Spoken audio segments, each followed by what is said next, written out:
This podcast contains discussions about sensitive topics, including mental health, alcohol and substance use, as well as suicide. It may also include strong language. The viewpoints expressed by guests do not necessarily reflect the opinions of the hosts. Listener discretion is advised. If you or someone you know needs support, please reach out to a trusted professional or a helpline. Welcome to Twist the Throttle, the podcast where we crank open the throttle on life's toughest rides. From mental health struggles to life on two wheels, we're here to have real, raw, unscripted conversations that break the stigma and help you navigate the road ahead. So grab your helmet, hit the road with us, and remember, it's still okay to pump the brakes. Together, we're shifting gears on mental health. Here's your hosts, Ambo and the Prez. Welcome back, listeners. Another week has passed, and this week we've got a special guest. It is Trish, otherwise known as the First Lady or the Old Lady, whichever way you want to put it. Welcome to the podcast, Trish. Thank you, guys. Thank you so much. So welcome, wife. You are finally on the podcast, finally in the hot seat. How does that feel? Good. I'm pretty happy that you guys have had all of your people beforehand to warm up for me. I thought vaccinations. No, Get ourselves up to a standard to be able to question me. Our biggest critic. Not at all. So, what are you thinking about Twist the Throttle podcast? I love it. I know you're a big time listener. You're loving it, yeah. I love it. I think it's fantastic. It's just so nice to be able to. I even learn things myself. Like I've known obviously Jeff for like 15 years and Sarge for the best part of 10. I reckon at least more. Oh, I know. Yeah. And you've been married for 13 of that. Oh, that's crazy. You're just about to do less time for murder. Well, exactly. I'm sure Jeff feels that way. But yeah, no, I love it. I find out things like every listen. I find out something new, which is amazing about. Well, that's good. That means two of my favorite he's not people. Talking in the bedroom. Probably too busy doing other stuff. I did give Jeff the opportunity to miss this one out, and it was just going to be me and you, like you did with Daisy. Yeah. Well, look, you can probably do that with Grace, to be honest. Like got my kid coming in, so not that I don't have to do that. Grace is probably more comfortable talking in front of you than what Daisy would have been talking in front of me, but that's all right. She did a great job. Oh, she did, definitely. All right, so Trish, second marriage. Time to be honest, on a scale of 1 to Jeff, how much more handsome am I than the last one? If it's a scale of 1 to Jeff. That's a good answer. Not sure what the measurement is. Good scale. Yeah, for sure. Yeah. So we always make the joke that we had to have a practice marriage before we found each other. Yeah. It's been good. You've practice. been happy. 13 years now. I think I'll keep you. I'm pretty happy. 14 years together. 13, or was it 14? We met I think we got together at the end of 2010. So yeah. And you guys met through baseball? Yeah. Baseball. Yeah. Yes. So bikes. No. It's good. You would have known Jeff back when he was a drinker too, yeah? Oh, 100%. Oh, yeah, definitely. Like different person now than what he was back then, I'm guessing. Definitely. It's honestly one of the proudest things in my entire life is how he's incredible. I'm fucking proud of him too. Like when Jeff was a drinker, I never really considered that he had a drinking problem in the idea of like that he'd come home and need to have a drink and things. It was more just the not being able to stop at one. So if Jeff was drinking for the day, Jeff was getting how did it go telling Jeff not to drink? Did you ever broach that subject? Sorry, Jeff, to put you on the spot. It was probably one of the only forms of friction that we ever had was if I ever asked him either not to or to slow down or things like that. So Jeff, when he drunk, became a little, as I'm sure everyone does, a little less rational, at those times. When he stopped drinking and it was 100% his decision, it was a health-based thing to begin with, and then he's like kept it up from there. When he first started, even I had in the back of my mind, I was like, how do you go from drinking the amount that Jeff did to stopping? And the depth especially when you're assholes like me, Cole, come down. Well, that was one thing that we did find as well. There's obviously with the Australian culture, so much of it is based around drinking, and we've a few friends we haven't lost friends, but a few friends have sort of fallen back, I guess, and back into the background because they think of Jeff or Joffa as he was known when he was drinking as a drinker and stuff. Isn't this your interview? Why are we talking about me? So? No,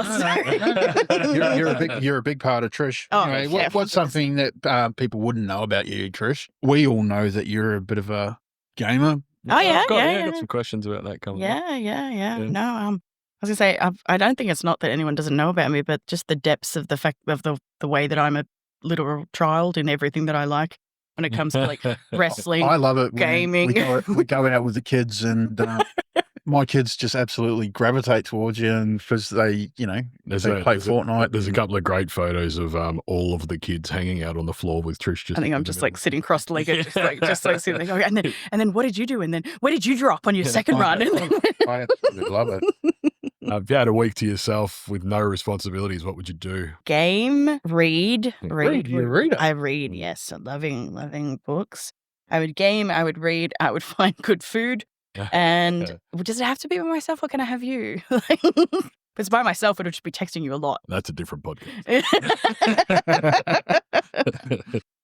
So what's something you've always wanted to do or learn or try or? I want to 100% travel more, as we were speaking offline as well. Like I've done a fair bit of traveling in my youth, but haven't gone anywhere international for a number of years now. Okay, so you've done the Asia? I've actually never done Asia. I've done America. I've done Europe. South Africa. Yeah, India. And no, and nothing Asian sort of thing. Yeah, you did America, South American, and we didn't go to South America. No, so US, Canada, Alaska, Pablo Escobar. But that's a very white holiday. Yeah, that's very true. That's very true. Wrong type of white. But in answer to your question, like if it's something that I want to do, is it's been my dream, and it was my mum's thing that she wanted as well. I want to see the Northern Lights in Norway. And I lost my mum a couple of years ago. And Jeff and I are currently planning to go to Norway because I just had to sit through it. I know. Yeah, I'm like, and I can afford to come too. Can I come along as well? Carry on. Yeah. What's something about you that you're proud of that some people might not know? Oh, I can think of something for this. I think people know that I am an anxious person, but I don't think that people really understand how anxious I am. So honestly, I wouldn't say one event that I'm really proud of. I'm proud of myself when I desperately do not want to do something or go somewhere because I'm riddled with anxiety and I manage to do that. And that's very, very frequently for me. So I'm proud of myself on a lot of occasions that I managed to come out and do things. And we're going to talk a little bit about your accident and stuff like that. When it comes up to things that I'm proud of, I think one of the biggest pride things for us has been you getting off the levels of opioids and stuff that you're on last year? Yeah. End of last year, or the year before? Yeah, I agree with that. It was like a really rough, Trish had been on very high levels of painkillers for most of her life and decided she wanted to get off them, and it was basically like coming off an addiction, and it was so you watching your strength, watching you push through that, I think was one of the most I come and seen it too, and fuck this hard, the sweats and achy hard road, but you're out of it now. I think for me it was so difficult because and I'm sure anyone, it sounds really funny to say anyone with an addiction to medication is exactly the same as me, where it happens so gradually when you go up that you don't realize how much you're on it.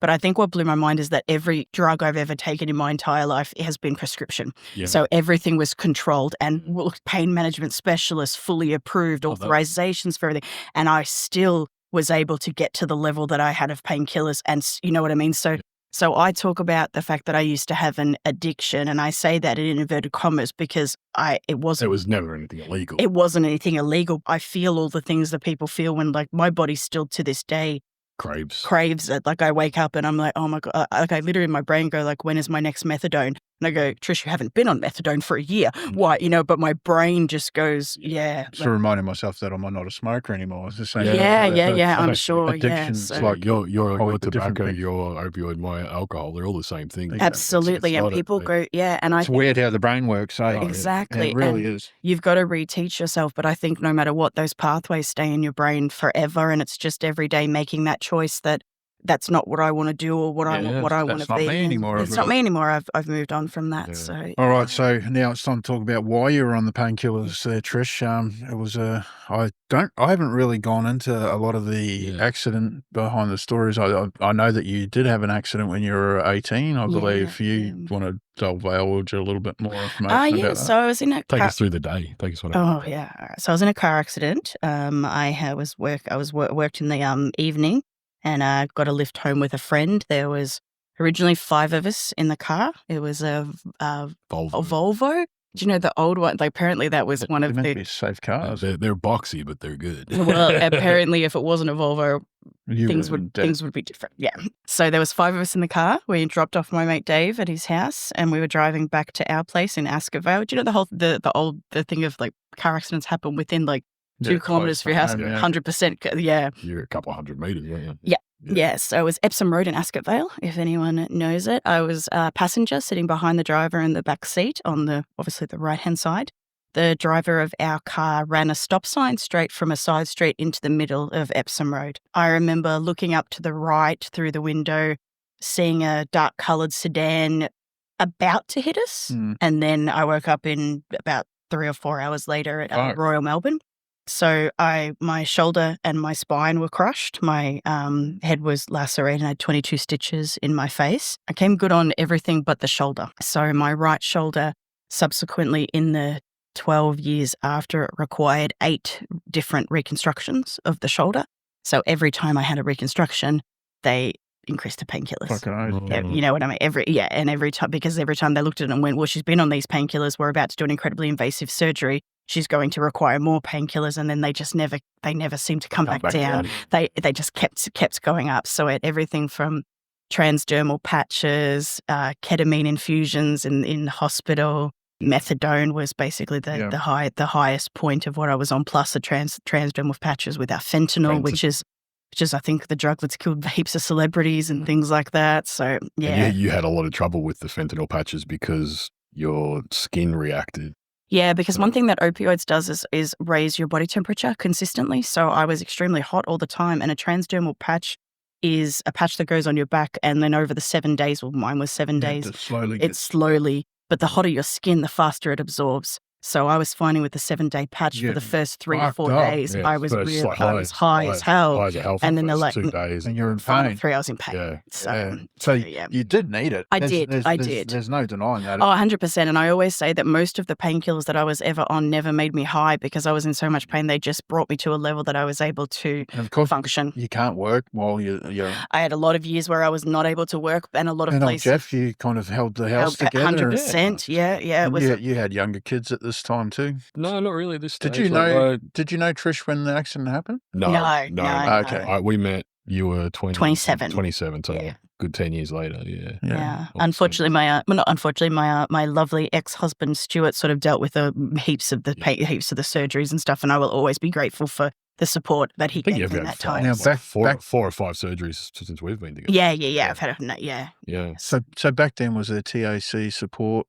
The TAC covered everything basically. So at the time, any physios, any surgeries, any specialists. So that's why I will never ever have a problem with paying Rego. Like everyone always talks about Rego being like so much money. I've received TAC. I was very grateful for what I've got. I talk very highly of it. And again, I don't mind paying Rego. Absolutely. There's a reason that, and it's kind of one of those things though, moving on my own subject, I think obviously the car accident has contributed so much to my views of traffic and things now. So how many people were in the car when? 4 of us. Okay, and everybody else? The driver of our car broke his leg and his hip. The other 2 people in the car had pretty major head injuries with concussions and things, but they were okay. And the driver of the other car passed away. So... Was it at the scene, or was that? I don't know if it was at the scene, but it was within time as a result of it. So I don't think it was a very quick. Like, I don't think the accident contributed to that. I think he passed away. I don't know. From the story you told me, like it was within a year. Oh, okay, yeah. I just know when all the paperwork with the TAC, it was like now deceased, and it was very quick after. So the person who was driving the car, you've spoken to him since, and no, I've had one conversation with him since, and that conversation was him asking me to tell the police that he stopped at the stop sign, and I distinctly remember. Not. No, I did not. Was there ever a moment during your recovery where you thought you didn't know if you were going to make it through this, or like either physically or mentally? Initially, with the initial accident, I laugh. I'm sorry, I'm laughing because my sister always bags me for how silly it was. I remember waking up in Royal Melbourne, and I was being rolled on the gurney, and I remember the feeling of them cutting all my clothes off, and they rolled the bed under one of those massive, circular security mirrors that you use to like look around corners and stuff. Oh, domed mirror. I remember laying there looking up, and because I had a pretty major facial laceration, I had blood all over my face. And I remember just going, oh my God, I'm going to die. And my sister was like, you're not going to die, you friggin' idiot. And it was exactly what I needed because, and at that time it was not good. We didn't know about internal injuries. We didn't know what was going on. But to hear my big sister, who I love more than anything in the entire world, just calm me down and tell me I'm being an idiot for being dramatic was exactly what I needed at that point. In answer to your question sort of further on, in all of the surgeries, there was never a point or anything where I thought this is really bad because everything's always manageable. And I always sit there and go, I don't have cancer. I'm not dying. I had a car accident. Coming off the painkillers was obviously the hardest part of, if you look at the entire situation from start to finish. I'll take 10 surgeries in a row compared to coming off the painkillers. Yeah, 100%. Going back before this accident all happened, so you were into sport. What type of things were you into? Volleyball. Volleyball was my sport. I love volleyball. Yeah, I loved it. I was massively into it. So you were still at school? You weren't working? I was working. I was sort of in my gap year between. I'd been over to South Africa on an exchange student program, and I just come back and. I was trying to decide whether it was too late to start uni for the year, and I was just working at, the indoor sports centres, the action indoor sports. I was umpiring volleyball and doing a few things from that. Yeah, so you lost a lot of that one accident. Well, think about a volleyball player. There's no worse injury than a right arm, and that's shoulder injury. Yeah. So even now, do you have limited mobility? I've got extremely limited mobility. I can't lift my arm above my nose, I think you'd say. Yeah. Like I wouldn't be able to like unclip a bra at the back. I can't bend my arms or That's right, that's what you got Jeff for. That's exactly right. But again, I sit there and say I've survived and there's a lot worse things in life that, No, it's up there though. It's not very nice to deal with that. It's a very long journey as well to deal with the pain. Agreed. And it's shaped so many parts of my psyche, I think, and not just in a negative way, some in a positive way, like live life to the fullest. I could have not gotten through that day, things like that. You have a lot of anxiety about being a passenger. 100%. So it's changed. Most of the time, like if we're going somewhere, Trish will drive. Like I'm the passenger princess. Trish, I think that what part of, and I don't know full on if I suffered from anxiety younger. I've always been an overthinker. I've always overthought and I talk too much and think too much. I need control over particular situations. And I think being a passenger in a car is, if you've ever driving with someone, not that I don't feel safe with Jeff, but if you've personally ever driven with someone that you don't feel safe with, you find yourself going for the brake and you're sitting in the passenger seat. Yeah, I'm a driver and I don't like being a passenger. Yeah. I don't like not having control, so I understand how you feel about that. Yeah. It's definitely an issue. It's just something that I try to deal with, and I have to use distraction methods. I know also it sounds so dumb, it sounds really dramatic, I don't mean it to be, but I've never once and can't sit behind the driver in the back seat. No, that makes sense. Unless you want me to have a panic attack, don't, you know what I mean? So it's just not something I'm capable of doing. A lot of people who survive major car accidents talk about a shift in their mindset. Do you feel that happened with you? Some ways positively, a lot of ways negatively, and I'll be the first to say that I'm over cautious when it comes to traffic situations, and I get very angry and frustrated at people who might drive erratically or not understand that what they're driving, what they're doing while they're driving can change someone's life like my life was changed. So when I see someone who's really angry that they got a ticket because they were driving at 200 kilometers an hour, I'm like, you do realize that the rules aren't there to make you angry. The rules are there to try and make you safer, like so that you don't hurt someone or hurt yourself. Yeah. I'm having anxiety now. I know. I'm talking to the wrong people here. This is such a... I've lost my license a couple of times. Yes, me too. If you could go back and talk to your 18-year-old self in that hospital, what would you say to her? After the accident? Yeah. Oh, don't go have 10 different surgeries. Yeah. Because each surgery they did made the next surgery more difficult. Trish's shoulder, they've pretty much removed a whole bunch of her collarbone, and they took the last orthopedic surgeon took her case to what was it, like a conference, like a conference thing in Las Vegas. So it's like all the heads of every hospital sort of thing, learning like what the new steps are, and he presented her case.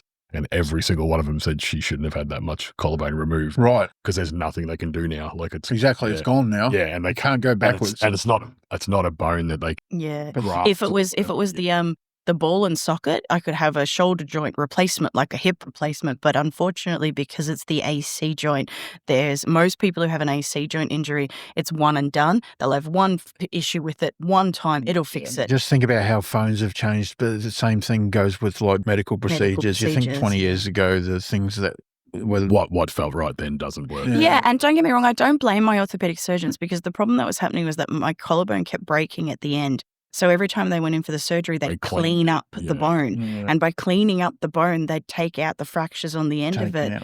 And I don't blame them for that at the time. That was the best thing that was possible. But retrospectively looking at it, they should have been patching it back together and letting the bones heal. Possibly looking because at it was shattered originally. It wasn't a case of heal the break. It was like it was shattered. It was gone instantly, and then there's not a lot of ways back from that. So when you were 18, would you want to hear from somebody back then to like don't get in the car? No, so like a positive person coming up, were you looking at life positively? Is what I'm trying to get at. Sorry, took the long way around that. Yeah, I think. Or were you kind of thinking that this is? I was not in a good place for quite a while. But they offer like counselling and stuff early. The TAC. I'm not sure how much detail I want to go into, but the same day of my accident, very, very good friend of mine from high school was killed in a car accident on exactly the same day. Mm. So Brooke was killed in sometime in the afternoon. She was hit by a truck, and my accident happened at about 10:30 at night. So that day for me has always held some, and horribly, the two are connected to me. Whilst I know logically they're completely separate things, but it was like for the first few years, every time my shoulder hurt, I would grieve. Yeah. And, I would grieve Brooke. Yeah, and it was... you never got to say goodbye either because you're in a fucking hospital bed. Yeah. I was able to... They let me out to go to the funeral, which was amazing. I got some closure there and stuff like that. But, I connected the two for quite a while mentally, which, as I said, logically didn't make sense, but emotionally You've also spoken that going to the funeral, you were, dealing with a pretty major head injury. You don't remember much. I don't remember a lot of it. I remember my friend. You were there and you flashes, but not a whole lot of it. Yeah, no, I don't remember quite a lot of it. So in answer to your question, I wasn't good for a couple of years. Don't get me wrong, I was not to the point of didn't want to be here. It actually was the reverse in the fact that I felt I could easily have not have survived that. And Brooke didn't survive that, so I felt like I owed it to her to make sure that I live my life to the fullest, and because I could easily not be here. And so we talk a lot about men's mental health on this podcast, but let's talk about yours. What have been some of the biggest mental health struggles you've faced? My biggest mental health struggle is anxiety. Yeah. So I find a lot of people label different things as anxiety.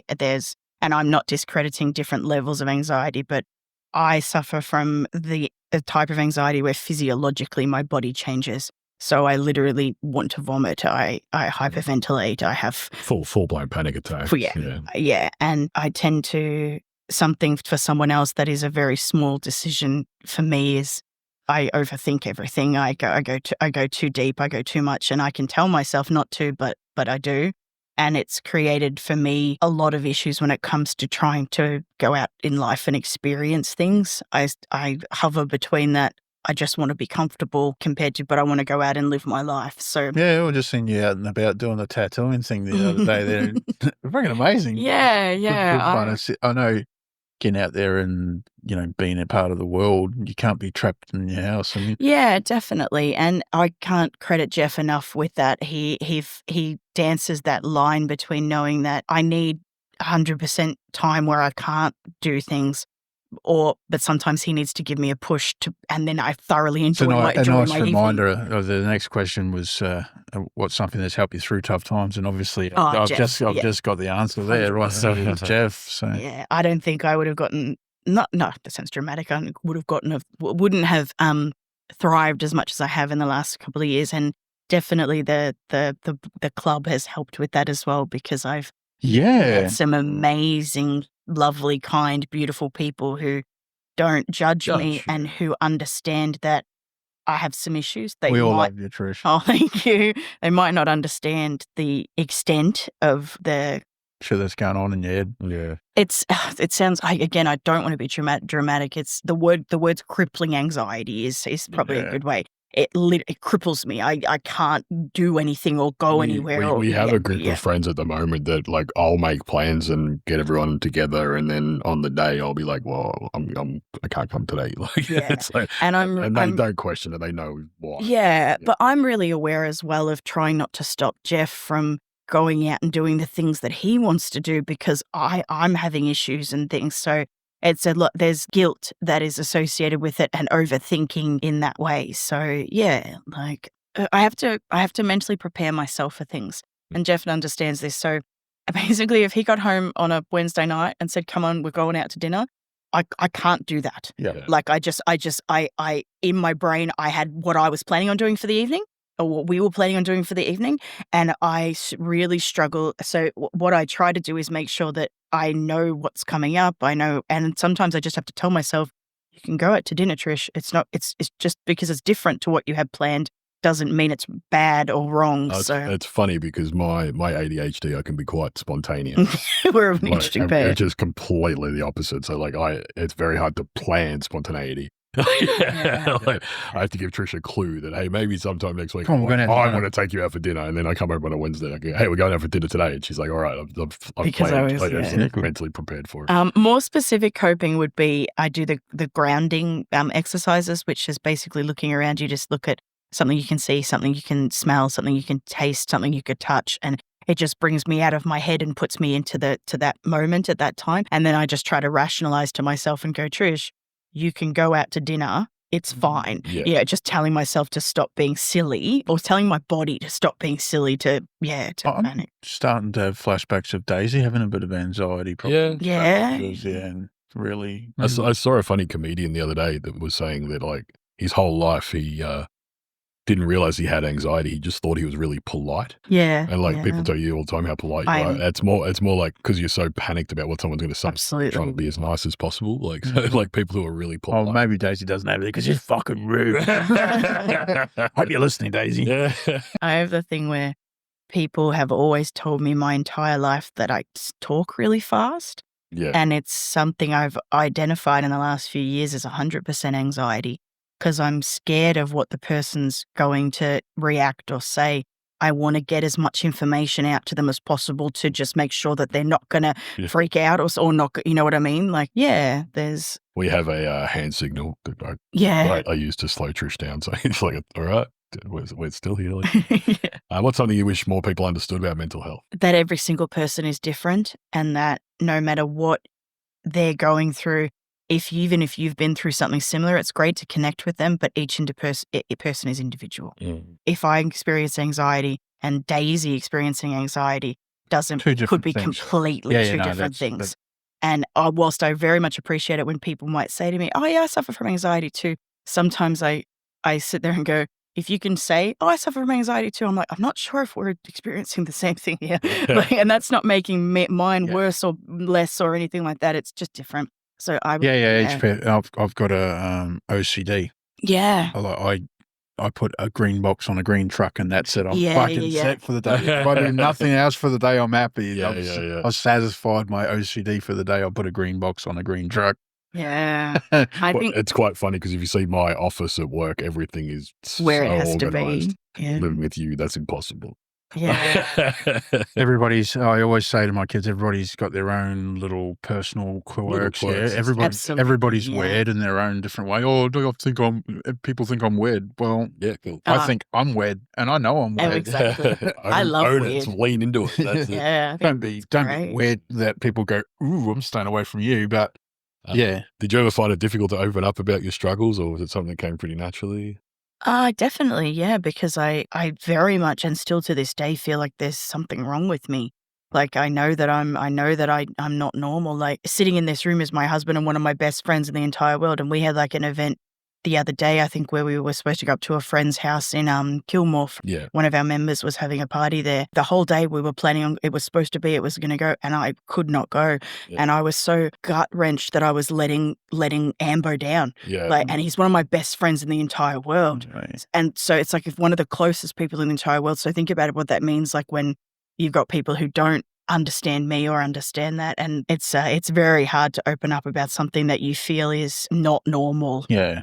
So we've had a rough couple of years. You lost your mum and your stepdad really close together. Been tough. How has that loss changed you, do you think? It's probably too much of a cliche, but it's just appreciating the people around you. Yeah. I had a loving and caring, volatile relationship with my mum.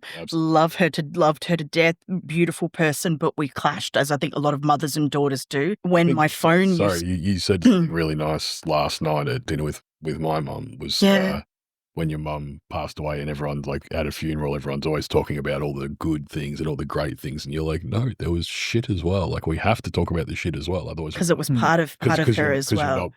You're not being true to her memory and stuff. Yeah.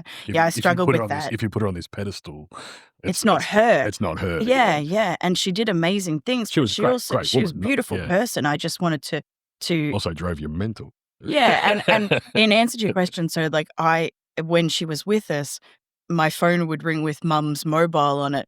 And I'm not going to deny it. At the time, I'd roll my eyes and I'd be like, oh my God, I've got to talk to my mum. I would give anything to have my phone ring with mum's mobile on it. Yeah.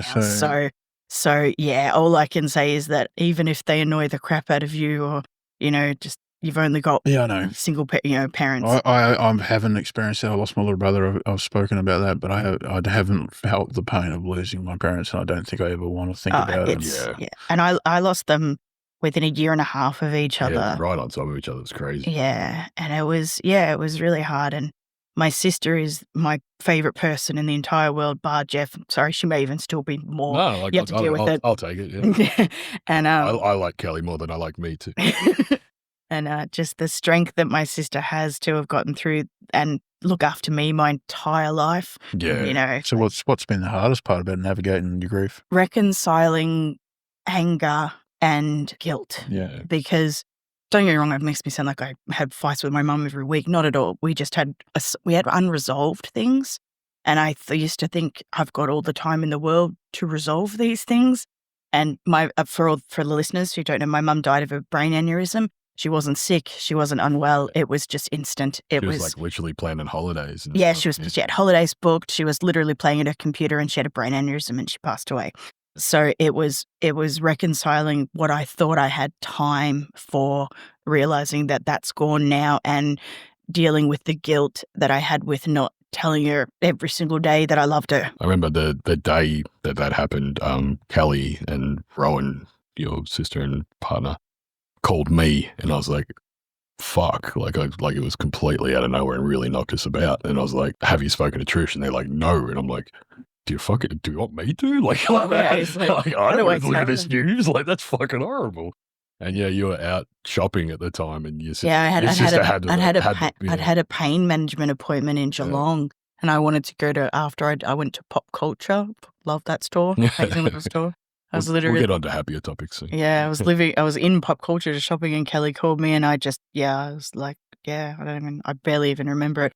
I do remember I had to drive home because Jeff was like, I'll come to Geelong and get you. And then I was like, then my car's in Geelong. Yeah, that was a rough day. Yeah. So you're at Pop Culture because you're a bit of a nerd. Yeah, we massive video games. So what got you into video gaming? You know this.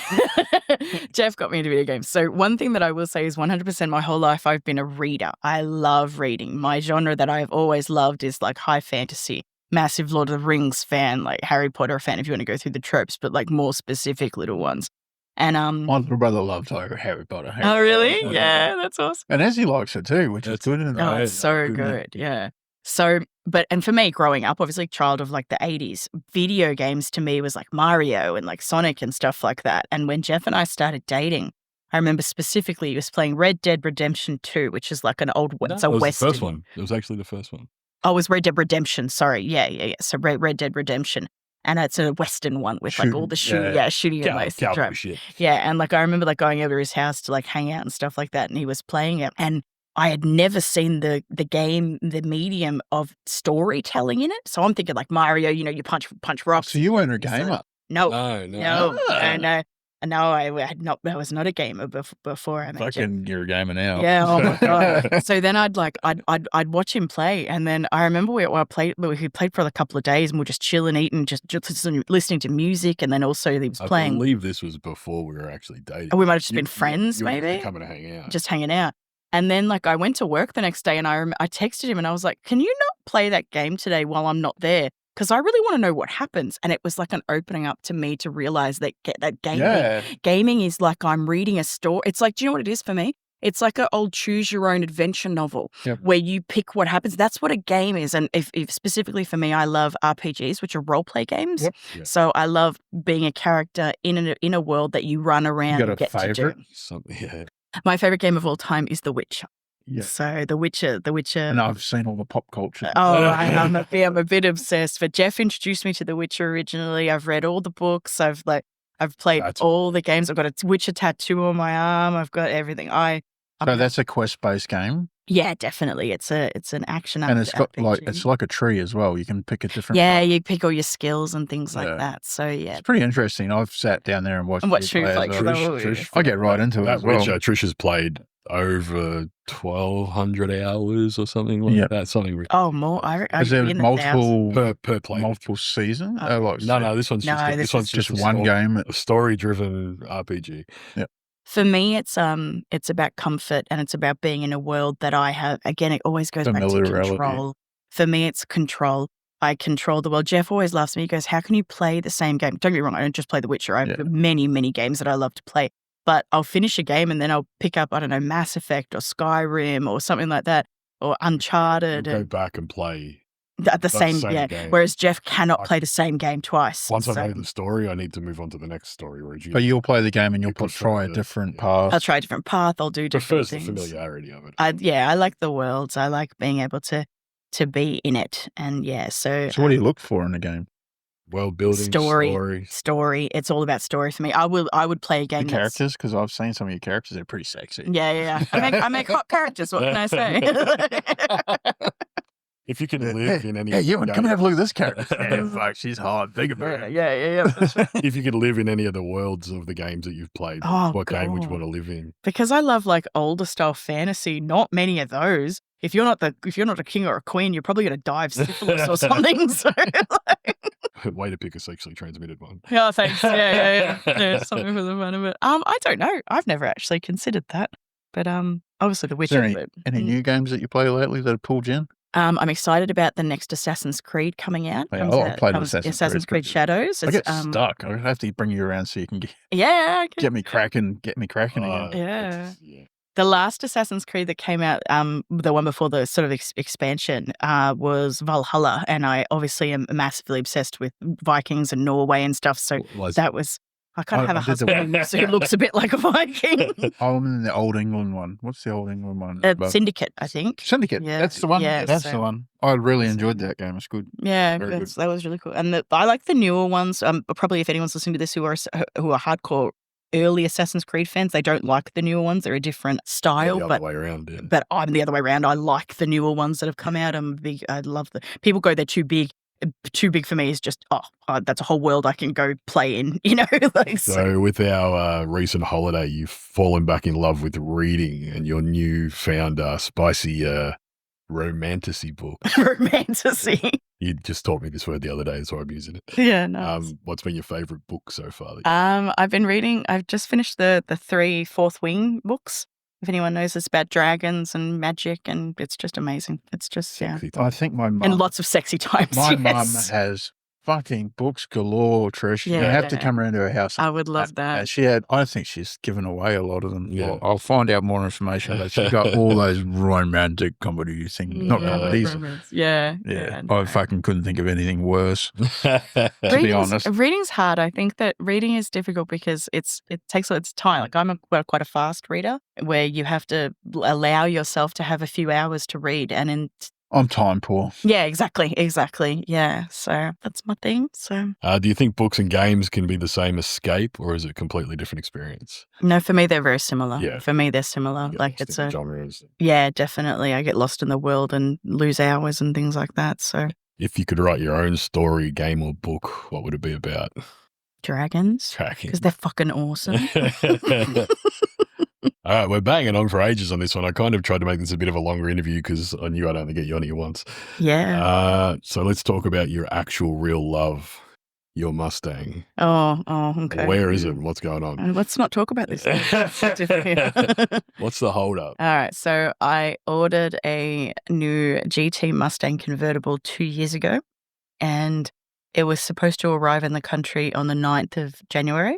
It arrived in the country on the 18th of January. So I thought, you know what? I'm going to get it mid last week of January. It's going to be fantastic.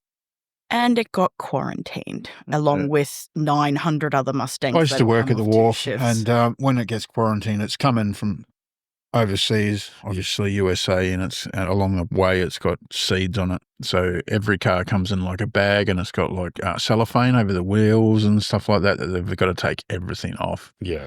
It's got like an underbelly carpet or carpet liner for noise reduction inside the car. That really attracts the seeds to it. So every single car needs to get unbagged, unstickied, and driven over a pit with somebody underneath. The hell out of it. And somebody goes underneath with a bit of backwards rolled up duct tape, if you think the sticky side, and then has to individually pull all the seeds off. So it is a huge task. There's 1,900 cars ahead of you. Yeah, well, I've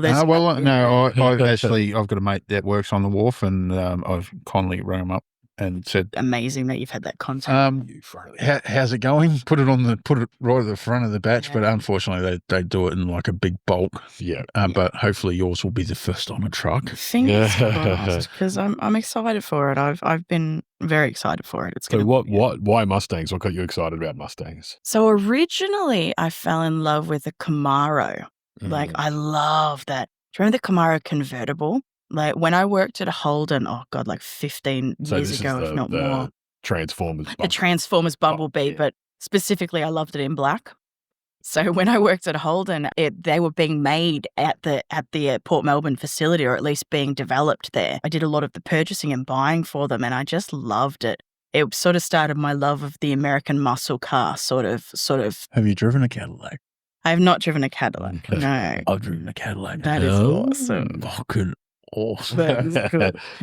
When Jeff and I were in the States a few years ago, we had a Dodge Challenger, was it? Too, yeah. That was one of the most, the bloody vroom that made. That was one of the most beautiful cars. And when we were in the States as well, I'm sure it's a bit silly, but it's like one of the major hire cars that you can get are Mustangs. And I just fell in love, honestly, with the back of them, the styling. I used to call it a bubble butt. Yeah. Like I just thought that muscle car styling. Hey, we have the same interests. Yeah, we look both like butts. Mine's.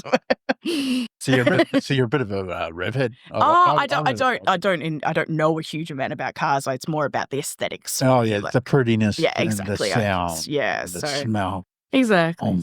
This new car, I've seen it. It's going to be amazing. I haven't seen it in person. But my previous car was. I'm not allowed to drive it.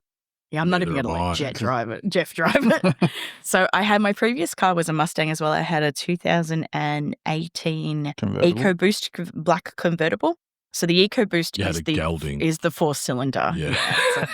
So why is it a gelding? This is a bike show, not a car show. So let's start talking about bikes. Yeah. So Jeff convinced you to get your L's, and you did it. No, and you did it with fucking COVID. Yeah, it was. Yeah, God, I did. It was actually not Jeff who convinced me. It was me. I came to him, and it was actually funny. Shout out to Nicole, one of my bounce from the club. She's one of my best friends in the entire world. She decided that she wanted to go for her license, and it sort of made me just go in my head, like I obviously have these amazing friends, these connections, and at the time I was pillion on the back with Jeff, and I was sort of learning how to do that and things like that. And I sort of said to Jeff, I was like, do you think it's something I would be able to do? And he goes, physically, yes. He goes, mentally, he goes, you might struggle. He said, riding a bike, and please correct me if I'm wrong, he said riding a bike is about letting go of that control a little bit. And, he goes, and he said to me, he goes, I know you, control is extremely important to me. And it's not so much about letting go of control, it's being aware of everything around. Oh, you're a lot more vulnerable. Yeah. It's accepting the vulnerability, which I think is what you struggled with the most. Yeah. So Jeff was amazingly supportive, obviously. And he said, well, yeah, let's give it a go. He goes, we'll get you your learners. And I've wonderfully enough was able to go do the learners course with Nicole on the same day, which was really good. 2-day course. First day was great. Second day I woke up and I was like, gee, I'm not feeling very well. Full-blown COVID by midday, but I still did the course. Yeah. I was so unwell.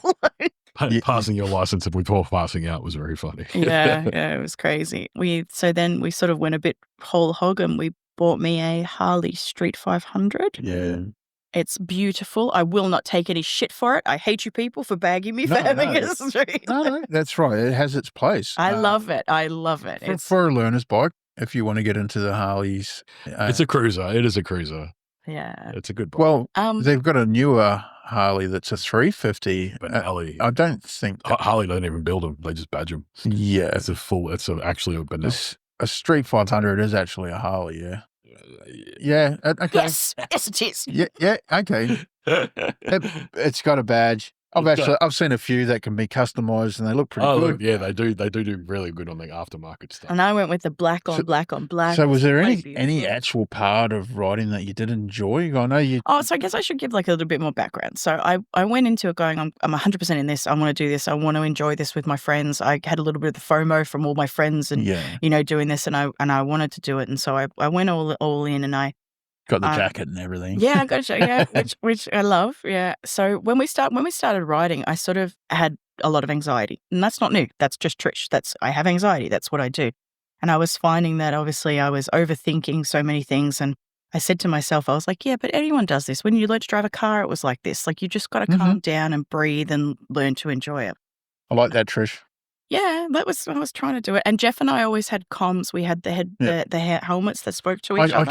I kept trying to get you out on the bike like that. We could be connected via comms, and I could try and convince you to enjoy it. Like this is fun. But then Jeff said to me that you went on a ride with Jeff, and there was a point there when I'll tell you, when does this become fun?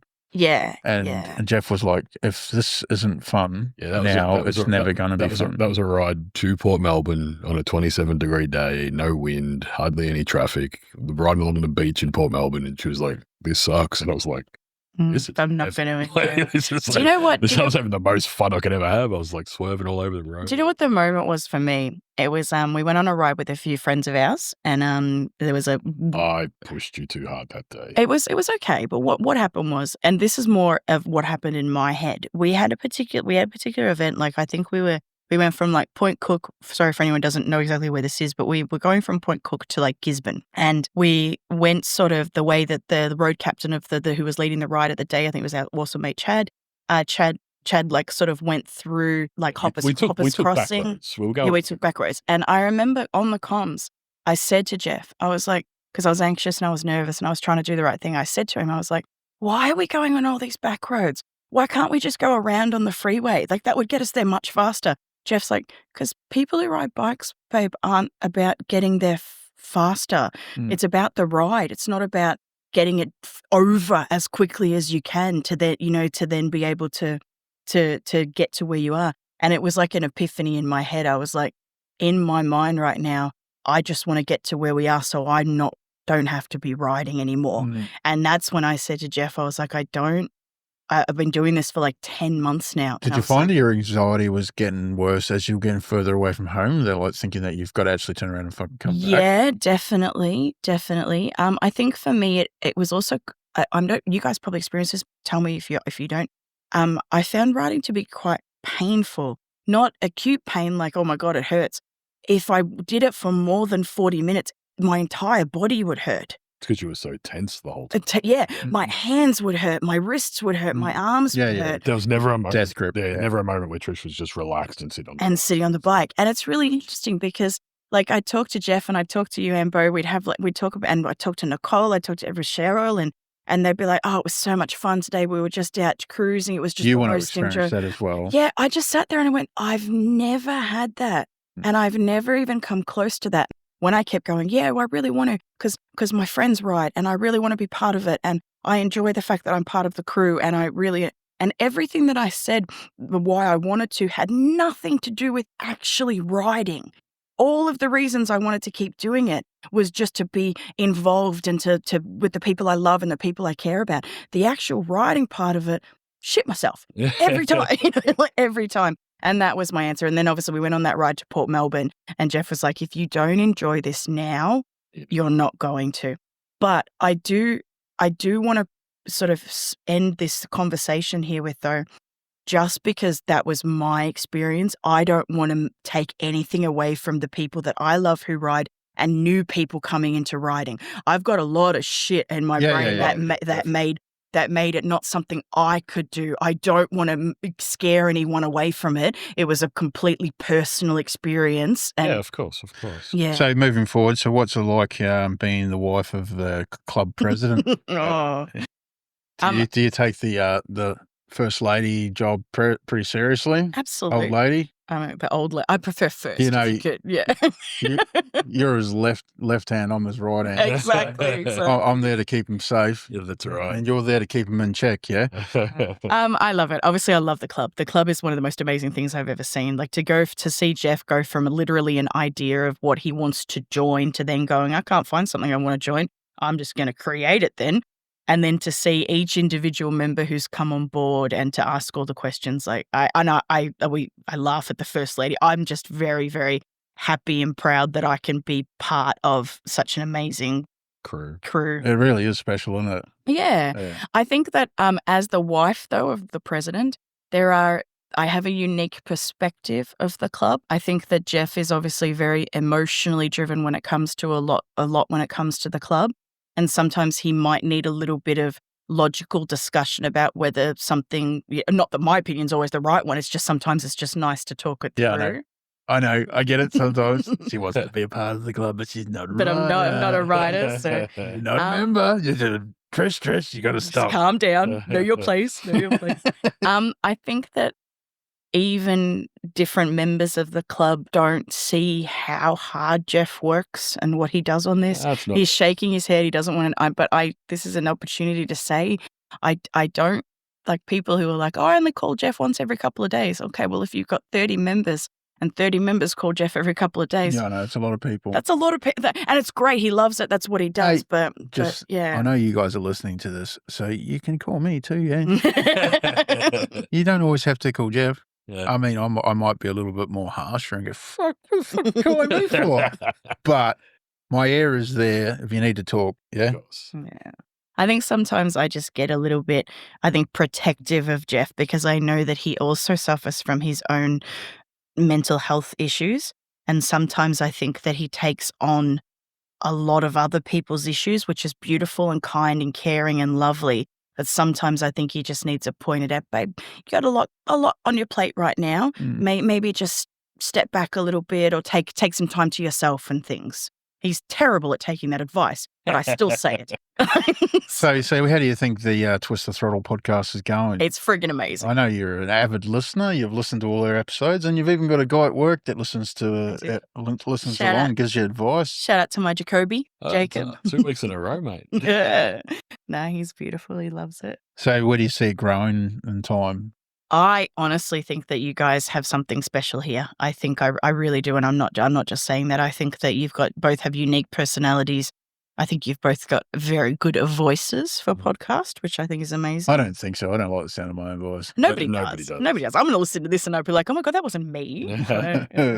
I think that you guys put a lot of pressure on yourselves when you look at the listeners and stuff, and you sit there and go, we need to have more, and how do we get that? I think that a lot of the best podcasts in the entire world didn't start at 1 million. They started at what you guys are at, and there will be time where it will get big, and that people will then go back and listen to little old me, little episodes, and stuff like that. And what surprised you most about this podcast? How professional it sounds. It really probably shouldn't surprise me. I was like, I think the first one, I was like, oh my God, honey, that sounds like a real podcast. He was like, that's a really backhanded compliment. Thank you. Trish is one of our harshest critics. No, I say that in a loving way. Like if we're not doing something right. No, but she points it out, and there's some things that she has pointed out and go, yeah, you're right. Well, there is not no, everything, we know the storyline, but our listeners don't know it. So we need to elaborate a little bit on some of the stories. Yeah? But I always think that that's acceptable, though. Like, you guys have this camaraderie and this brothership, which means that you know each other so well. And that's going to create a good podcast. It's just sometimes when subjects come up that you know the backstory on, I'm just like, just give them some backstory so that the listener knows what's going on. I think we've come a long way, though. Do you think we've come 100%, a long way? 100%. The last few episodes have been amazing. And I have to say, I love the range of guests that you have on, like literally from me, who's no one, compared to like people who are making a difference in the mental health field in the sector. I find their stories so interesting. And so, I mean, a lot of the bike stuff I don't fully understand, but I'm there for it, like, yeah, because it's a whole story, and that's what we kind of getting. It's a story. Yeah, it's it. Is there anything we haven't covered that you'd like to talk about? Anything no, I think we should have? Probably talked too much. I'm sorry. Any general advice that you'd like to give anybody about mental health or dealing with dickhead husbands on bikes? Just with mental health, as I said before, it's just such a personal thing, and use the people around you that you can talk to, and obviously watching Jeff be such an advocate for men's mental health, like from the female side of it, there are a lot of, like, you can see that men close up and go, I'm not going to share that because I'll be seen as weak, or I'll be seen as to make, like, you shared a meme the other day. It was like, when you say goodbye on a phone call, tell someone you love them. Make it uncomfortable. Tell them you love them, and I love that. I think that's. I think we do. We do that every time, mate. We do. Also, it's easy to say men's mental health, but it's actually mental health. Yeah, so, agreed. Yeah, it's about everybody. It's boys and girls and kids and everything. Yeah. It's not just men. I'd like to get that point across. We are trying to touch all bases. That's right. We are. So when you listen to this in 5 years' time, what are you going to tell yourself for 5 years' time? What do you see future Trish? Where do you want to be? I would like to be in my Mustang. It's 5 years, do you think? You like aircon? Yeah, I'd like to. A bit of a story behind that one, but yeah, no aircon. And if I'm 5 years' time, I would like to tell myself to just cut myself some slack sometimes. Like, I hold myself to a level that I don't hold anyone else. So it's one of those things where it's like, why do I? Pretty happy you don't hold me to that level. No. No, I just, and I just want to tell myself sometimes to be a little bit stronger, both internally and externally. One thing I think with suffering from anxiety is and Jeff said it, I'm told I'm too nice. I apologize for too many things. Yeah, you can be meaner to me. Yeah. It's all right. It's okay. And I like it. You can slap me. Only I get the bitch behind the door. But I do like cuddles too. I just want to be a little bit stronger, both internally. Right, I'm going to tell Trish in 5 years' time when you're re-listening to this podcast, it's okay, mate. It's all right. Don't worry. We got this. Trying. Got a good support network. Love my peeps. Righto, Jeff. Wrap us up, mate. Thank you very much for coming on. Oh, I hope. Thanks for sneezing and making me edit really well, because you can't shut the fuck up when you're downstairs. Sorry. You have a door you can close. Sometimes it is. No, it's been great. I've really appreciated the support, as not just for the podcast, as a partner over the past 15 years. I don't think I would be the person I am if I didn't meet you, and we hold each other high account accountable, I guess is a way of saying it. Like, I'm a better person for knowing you, and I know I try and make you a better person. 100%. Yeah, for sure. Thanks a lot. And you're good too, Ambo. Yeah. Thanks a lot for coming along. I know you've been hanging to come on. Oh, yeah. Be honest. Be honest. Do you think we'll get you back? Oh, if you felt there was something else I could. Well, we're gonna have a podcast about your trip to Norway. All right, that's going to be a special one. We want to talk about that because we'll podcast from Norway. Oh my God, can you imagine? Wow. See, now I do have to come. We're gonna do one from the UK first. Do they have petrol stations in Norway? Someone to talk to. We'll pick you up one of the Vikings offsiders and bring her back for. Oh yeah, that's a great idea. Yeah, for sure. Make sure we shall call her Helga. Yeah. Drag her by her hair. So she done, just to get her used to it. Yeah. no, so she done full up with gravel. Sorry, bad joke. Well, thank you very much, Trish. We're going to end it on that. Thank you very much, listeners. Hey, chuck in some feedback. I'd love to read it. I mean, Trish, you might be amazed with the comments we're going to receive about how lovely you are. Yeah. Thanks. And what a great story. And just a side you had note, me crying. I saw that. It was great. Oh, and massive thanks to what you guys do as well. Like, you're literally making a difference and doing something amazing. I'm proud to be peripheral to it. All right. Love you guys. Love you. Bye. Bye. Bye. Thanks for riding with us today on Twist the Throttle. If you enjoyed the ride, don't forget to subscribe, leave a review, and share it with your crew. Remember, no matter how tough the road gets, you're never riding alone. Stay safe, stay open, and catch you on the next ride. Keep that throttle twisted.